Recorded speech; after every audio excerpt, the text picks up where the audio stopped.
In fact, can I be honest? All that talk about Biden, he looks like he is in his better faculties than Trump. He sounds like he's in better faculties than Trump. He looks like he's in better faculties than Trump. Trump looks horrible. He's got makeup on as dark as me, and you can see the white of his skin next to it. It's disgusting. He looks like he's ill. They've been using puppy pads when he goes out on to sit on the sofa. That's the rumor, that he had a puppy pad under him, like to make sure he didn't get stains on the sofa. This man is obviously not fit, and the thing is, it's not just health wise. Like, he wouldn't be the only person that war depends.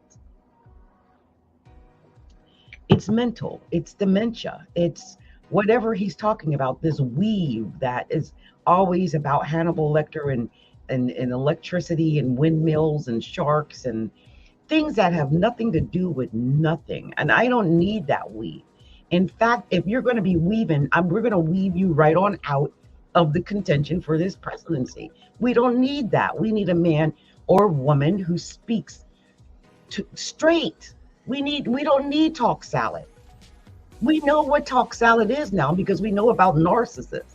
And he's a malignant narcissist who acts like a malignant narcissist. Even if he wasn't really a malignant narcissist, he certainly acts like a malignant narcissist. So we have no choice but to say so, because he's acting like one. And he talks in talk salad like they do. He has all the traits of a malignant narcissist. Plus, he's a pathological liar. Why lie like that? I've said this, and no one listens when I talk, I guess sometimes, but why lie like that? Why lie so blatantly that it's, one, obviously a lie, but sometimes he's lying about something that we can prove is a lie, like it just happened. So when you say it, it's that you, in my opinion, you're insulting us. You're insulting our intelligence. Maybe he's gotten so used to his cult that doesn't question anything, that he doesn't realize that he expects us all to be silly or deaf or blind, or I don't know. Like what he did at Univision. And first of all, he kept saying we when referring to the insurrectionists, which many of us found so distasteful. But it's the idea that he called it a day of love. I watched that. That whole thing. I watched it in real time. I was mortified. I think I was crying because it was hours. It wasn't like just a 15-minute thing. It was hours long. And it started out with that speech. Remember, they were showing him at the speech. They showed it in real time, at least MSNBC and CNN. I was going back and forth between the channels at that time. And although I have not seen anyone replay it, there was a moment when I had saw Trump and his boys celebrating and popping bottles.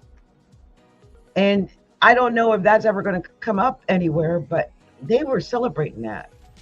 Even now, they try to call them patriots and stuff like that. And I'm like, those were freaking domestic terrorists. That's domestic terrorism. When you hear Trump's people, these MAGA cult people, who are threatening people for voting blue, for voting for Kamala, or who say they are, or who wave her flag, or who show any interest in anything other than Trump. And they assault, or they insult, or they attack. That's domestic terrorism. We don't need this to continue, people. This has never been right. We've been dealing with this issue since that day when we realized they were willing to storm the Capitol.